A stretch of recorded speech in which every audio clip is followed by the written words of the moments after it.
नमस्कार साथियों, परिहार क्लासेस में आपका स्वागत है। हम भौतिक भूगोल को देख रहे हैं, जिसमें आज हम वायुदाब पेटियों को देखेंगे।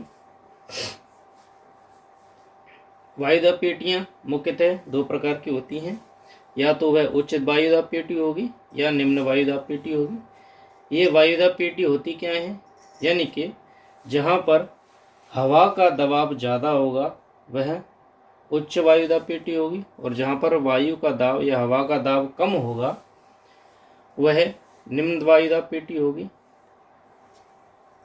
यानी कि सीधी बात, जहाँ पर तापमान अधिक होगा वहाँ निम्न वायुदाब होगा, और जहाँ पर अपेक्षाकृत तापमान कम होगा वहाँ पर उच्च वायुदाब पेटियाँ पाई जाएंगी। सबसे पहली है भूमध्य रेखीय निम्न वायुदाब पेटी। क्यों? क्योंकि भूमध्य रेखा पर सूर्य वर्ष वर्ष चमकता रहता है, तो वहाँ पे तापमान अधिक है, इसलिए निम्न वायुदाब की पेटी वहाँ पे बनेगी। इसका विस्तार भूमध्य रेखा के समीप लगभग 5 डिग्री दक्षिण अक्षांश तक है। सूर्य के उत्तरायण तथा दक्षिणायन होने पर इस पेटी का खिसका व्यस्तांतरण होता रहता है। भूमध्य रेखा पर वर्ष पर्यंत सूर्य की किरणें लंबवत पड़ती हैं, दिन रात बराबर होती हैं, जिस कारण से तापमान अधिक रहता है, और तापमान अधिक होने के कारण हवाएं ऊपर की ओर गर्म होकर फैल जाती हैं। इसके कारण वायुदाब हमेशा ही यहाँ पर निम्न रहता है। इस प्रकार जो वायुमंडल में संवहन धाराएं उत्पन्न हो जाती हैं, और धरातल पर पवनों की गति कम होने के कारण शांत वातावरण रहता है हमेशा, और उसे ही शांत क्षेत्र या डोल्ड्रम या अ रीजन ऑफ काम भी कहते हैं। तो डोल्ड्रम क्षेत्र भी भूमध्य सागरीय जो निम्न वायुदाब पेटी है उसे कहते हैं, और रीजन ऑफ काम भी इसी को कहते हैं।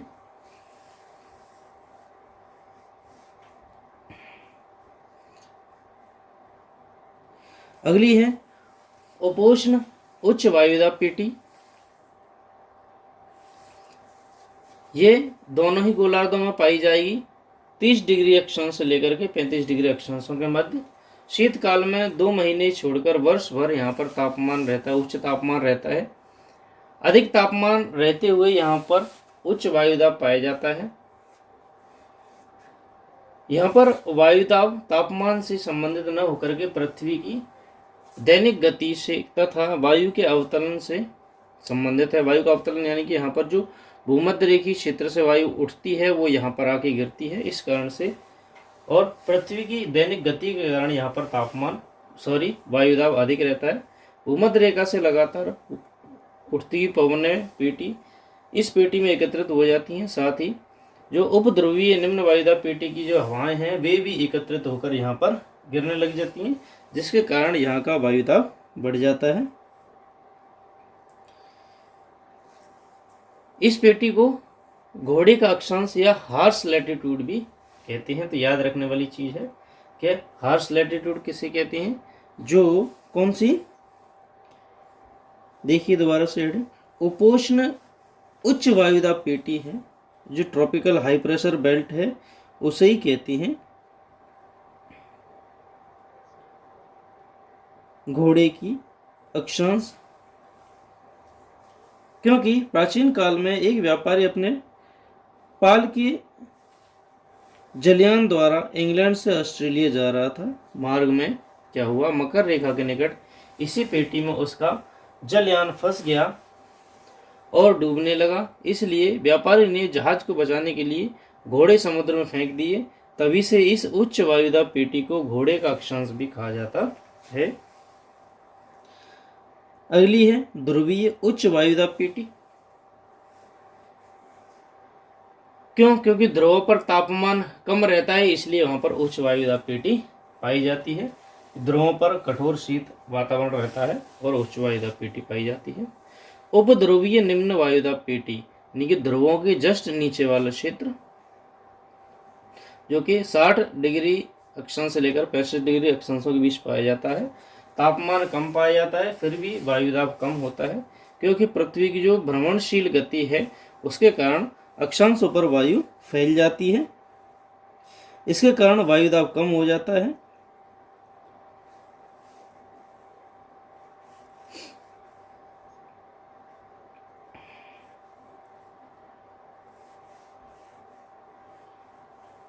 अब देखेंगे हम पवनों को, विंड्स, कि कौन सी पवन कहाँ पर चलती है और किस कारण से चलती है।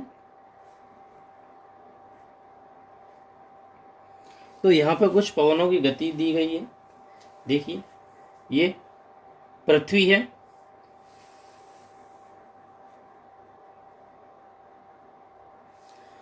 और पृथ्वी हमेशा पश्चिम से पूर्व की ओर घूमती है। तो पश्चिम से पूर्व की ओर घूमेगी। कोरियालिस बल होता है, वो उसे हम आगे देखेंगे कि इनकी गति इधर क्यों है। क्या है कि नीचे है दक्षिणी गोलार्ध और ऊपर है उत्तरी गोलार्ध। इसमें क्या होता है, विषुवत रेखा पर यहां से पवनें चलती हैं। तो जब पृथ्वी पश्चिम से पूर्व की ओर घूमती है तो जल धाराएं एवं पवनों का निर्माण होता है। यहाँ पर कुछ पवनें विक्षेपित होती हैं और अपने रास्ते से मुड़ जाती हैं। जैसे कि दक्षिणी गोलार्ध में तो मुड़ती हैं एंटी क्लॉकवाइज, और उत्तरी गोलार्ध में मुड़ती हैं क्लॉकवाइज, घड़ी की सुई की दिशा में मुड़ जाती हैं। देखिए, ये कोरियालिस के द्वारा जो हवाओं को विक्षेपण होता है उसके बारे में दिया गया है कि पृथ्वी के विभिन्न अक्षांश होते हैं, वे परिधि के अंतर पर व घूर्णन की गति की भिन्नता के कारण पवन दाब प्रवणता द्वारा निर्देशित दिशा में समदाब रेखाओं के समकोण पर नहीं बहता, बल्कि अपनी मूल दिशा से विक्षेपित हो जाता है। वह पृथ्वी के साथ साथ घूर्णन नहीं कर पाता है। क्यों? क्योंकि एक तरफ तो पृथ्वी घूमती है और दूसरी तरफ लगता है कोरियालिस बल। ऐसा कोरियालिस बल के कारण होता है वायु में गति बढ़ने के साथ साथ इस बल की मात्रा में भी वृद्धि होती है। कोरियालिस बल के प्रभाव के कारण उत्तरी गोलार्ध में ये पवन अपनी दाहिनी ओर और दक्षिणी गोलार्ध में पवनें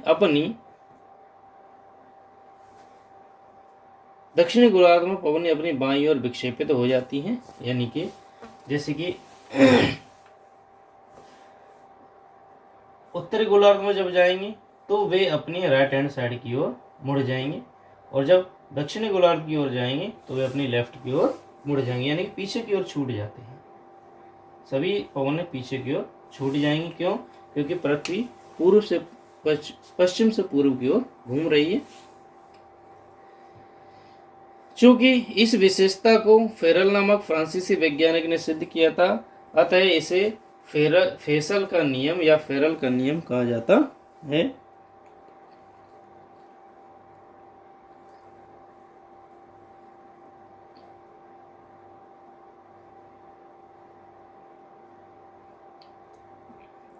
ये दी गई पवनों की गति। देखिए, ये विषुवत रेखा है।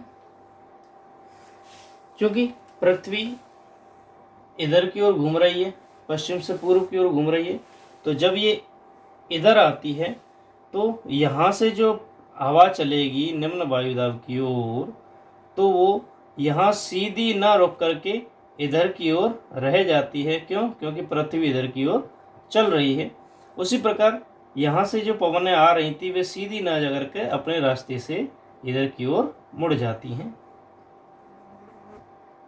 ये वाली पश्चिम की ओर मुड़ जाती हैं,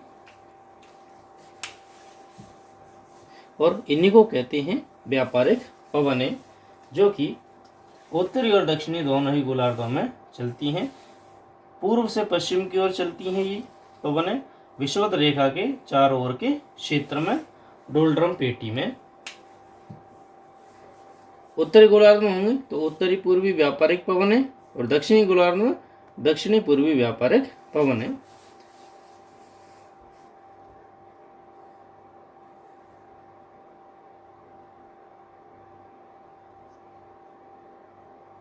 सबसे पहले है व्यापारिक या सन्मार्गी पवनें, ये हमने देख ली हैं, दोनों ही गोलार्धों में चलती हैं। नाम है उत्तरी पूर्वी व्यापारिक पवनें और दक्षिणी पूर्वी व्यापारिक पवनें। ये निरंतर लगातार बहती ही रहती हैं।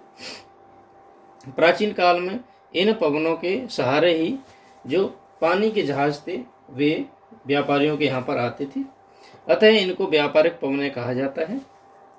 भूमध्य रेखा के समीप दोनों गोलार्धों के व्यापारिक पवन आपस में टकराती हैं और ऊपर उठकर घनघोर वर्षा करती हैं। महासागरों में पूर्वी भाग में ये व्यापारिक पवन ठंडी समुद्र धाराओं के संपर्क में के कारण पश्चिमी भाग के व्यापारिक पवन की अपेक्षा शुष्क हो जाती हैं और भूमध्य रेखा के समीप दोनों गोलार्धों के व्यापारिक पवन अभिसरण वाले क्षेत्र को अंतः उष्ण कटिबंधीय अभिसरण क्षेत्र यानी कि ITCZ कहा जाता है। ITCZ किस क्षेत्र को कहेंगे? दोनों गोलार्धों में जो व्यापारिक पवनें हैं वे अभिसरण करती हैं, एक दूसरे के पास जब आती हैं तो उस क्षेत्र को ITCZ कहा जाता है। जैसे कि यहाँ पे देख लेते हैं हम, जैसे ये विषुवत रेखा थी, इक्वेटर थी 0 डिग्री, जो उत्तर से आ रही थी हवाएं भी सीधी ना करके अपने राइट हैंड साइड की ओर मुड़ जाती हैं और दक्षिण से जो आने वाली हवाएं हैं वे अपने लेफ्ट हैंड साइड की ओर मुड़ जाती हैं। तो जहाँ पर ये पवनें एक दूसरे से टकराती हैं तो इस क्षेत्र में ये सारी पवनें टकराती हैं भूमध्य रेखा के चारों तरफ। ये तो इसे कहते हैं ITCZ, अंतः उष्ण अभिसरण क्षेत्र। इंग्लिश में हो गया इंटर ट्रॉपिकल कन्वर्जेंट जोन, अंतः उष्ण अभिसरण क्षेत्र, अंतः उष्ण अभिसरण क्षेत्र, यही है ITCZ, भूमध्य रेखा के चारों ओर जहाँ पर व्यापारिक पवनें आकर के एक दूसरे से मिलती हैं।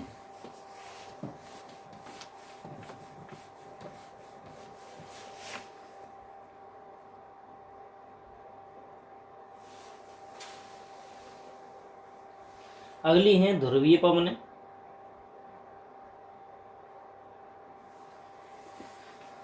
ध्रुवीय उच्च वायुदाब कटबंध से उपध्रुवीय निम्न वायुदाब कटबंध की ओर बहने वाली पवनों को ध्रुवीय पवनें कहते हैं, यानी कि ऊपरी ध्रुव से यानी कि 90 डिग्री से 60-65 डिग्री की ओर ये हवाएं आएंगी। इन पवनों का क्षेत्र दोनों गोलार्धों में 65 डिग्री अक्षांश तक है। उत्तरी गोलार्ध में ये पवन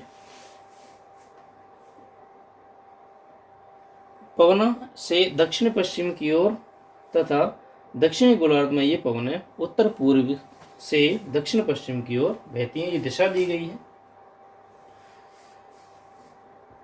ये पवनें अत्यधिक ठंडी होती हैं, भारी होती हैं और शुष्क होती हैं, ड्राई होती हैं, तो बारिश नहीं करवाएंगी।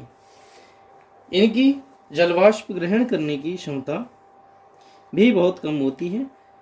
उपध्रुवीय निम्न वायुदाब पेटी में जब पछुआ हवाएं ध्रुवीय हवाओं से मिलती हैं तो पछुआ हवाओं के ध्रुवीय वाताग्र पर शीतोष्ण कटिबंधीय चक्रवातों की उत्पत्ति होती है। क्या होता है, जो नीचे से हवाएं जाएंगी, कौन सी पछुआ पवनें होंगी, वो नीचे से जब जाएंगी तो जो उपध्रुवीय पवनें हैं उनसे जाकर के मिलेंगी, जिससे क्या होगा, वहां पर शीत कटिबंधीय चक्रवातों का निर्माण होगा। अब है पछुआ पवनें। अयनवर्तीय या उपोष्ण कटिबंधीय वायुदाब कटबंध से उपध्रुवीय की ओर जाने वाली जो पवनें हैं उन्हें पश्चिम दिशा से बहने के कारण पछुआ पवनें कहते हैं। कहाँ से? उपोष्ण कटिबंधीय क्षेत्र से कहाँ की ओर जाएंगी? उपध्रुवीय न्यून वायुदाब की और हाई प्रेशर से लो प्रेशर की ओर जा रही है। उत्तरी गोलार्ध में दक्षिण पश्चिम से उत्तर पूर्व की ओर चलती हैं और दक्षिणी गोलार्ध में उत्तर पश्चिम से दक्षिण पूर्व की ओर बहती हैं। इनका विस्तार 30-35 डिग्री से 60-65 डिग्री अक्षांशों के बीच में है। उत्तरी गोलार्ध में इन पवनों का पश्चिम दिशा में बहाव अस्पष्ट है।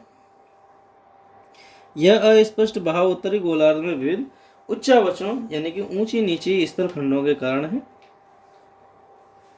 दक्षिणी गोलार्ध में जलीय भाग अधिक होने के कारण इन पवनों का प्रभाव स्पष्ट दिखाई देता है। अत्यधिक तीव्र होती हैं ये। 40 से 45 डिग्री दक्षिणी अक्षांश में पछुआ पवनों को गरजती चालीसा, कहाँ पर, दक्षिणी 40 से 65 डिग्री दक्षिणी अक्षांशों में पवनों, जो पछुआ पवन हैं उनको गरजती चालीसा कहेंगे, रोअरिंग 40s, प्रचंड 50 कहते हैं और चीखता 60 भी कहा जाता है। ये पवनें उष्ण प्रदेशों से आने के कारण गर्म होती हैं। साल भर समुद्रों के ऊपर से आने के कारण अपने साथ अत्यधिक नमी लाती हैं। इसके परिणामस्वरूप जो उष्ण कटिबंध के बाहर जो महाद्वीपों के क्षेत्र हैं वहाँ पर ये बारिश करवाएंगी।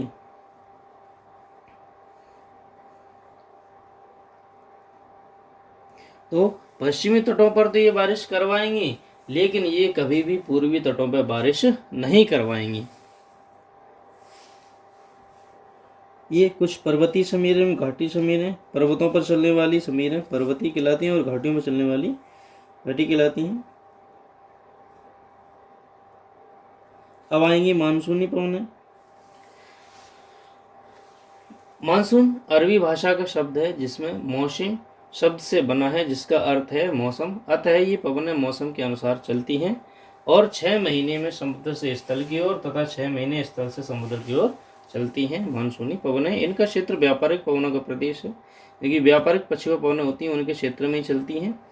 ये महाद्वीपों एवं महासागरों की विशेष स्थिति वायुदाब की ऐसी अवस्था उत्पन्न कर हो जाती है जिससे व्यापारिक पवनों का रूप भंग हो जाता है और उनका स्थान मानसूनी पवनें ले लेती हैं।